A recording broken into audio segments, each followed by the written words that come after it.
naquele dia de Pentecostes, 120 almas, irmãos, entraram na unção e no mistério. Eles estavam dentro da igreja, clamando e orando e buscando. Eles estavam dentro da igreja pedindo aquilo que a presença do Senhor viesse.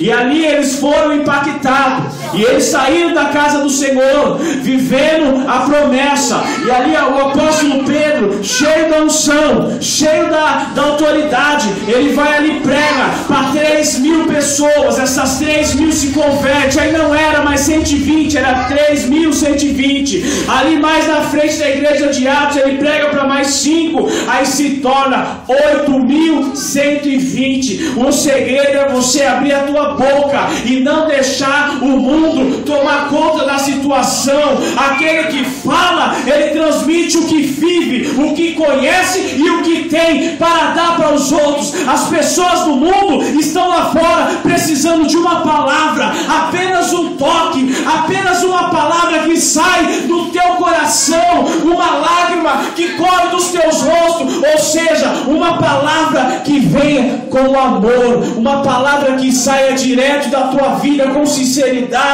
para que as pessoas possam confiar no teu ministério, na tua atitude cristã, porque muitos falam, mas o bom é você agir. A partir desta noite, seja um homem de Deus que traga a revolução para o teu bairro, para a tua rua e para a tua comunidade, porque esse é o evangelho verdadeiro. O apóstolo Paulo, ele estava diante de uma situação.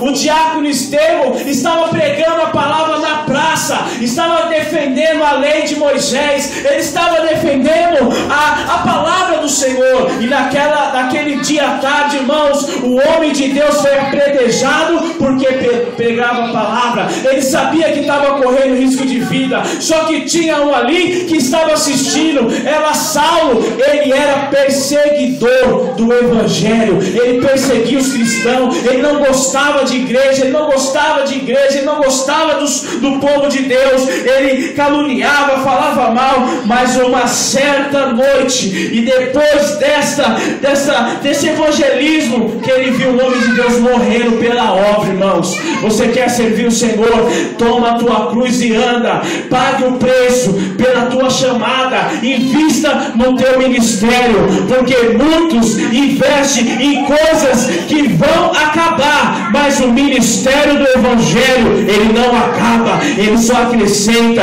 ele multiplica, e ele não faz decepção e nem divisão, mas ele une. Porque se tiver alguém doente aqui hoje, se você quiser ser curado, Jesus, ele pode te curar. Ele pode te curar agora, na hora da palavra ou no final da oração.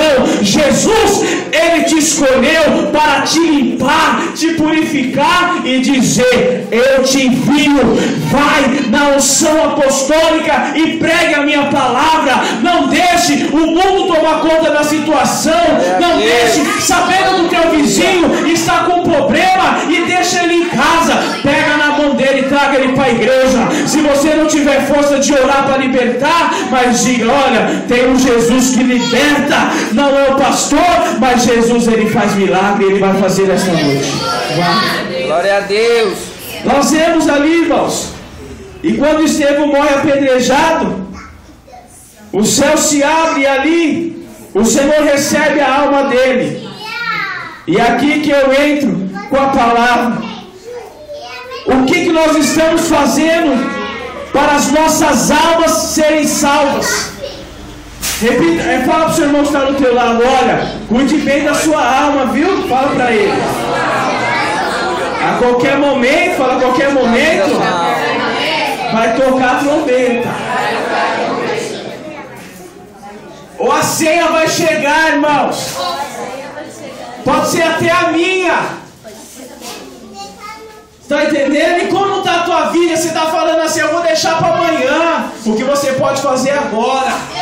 No mundão a gente fazia, não, vamos fazer agora, vamos para cima. Na igreja a mesma coisa. Na igreja você já tem que se colocar na posição de soldado valente, linha de frente, atacante, porque o Senhor, ele abre portas onde não tem, mas quando você abre o teu coração e o caminho para ele entrar, não tem como Deus operar se nós tivermos de acordo e concordância. Pastor Alessandro, eu quero ser fiel com o amor, irmãos. O que é isso, pastor? É quando nós tratamos as pessoas que estão do nosso lado sem valorizar. Sabe? Às vezes a gente está assim, numa situação que você pode valorizar, fazer uma atitude, uma ação com amor, e o Senhor diz: olha, se não tiver amor, de nada você vai valer.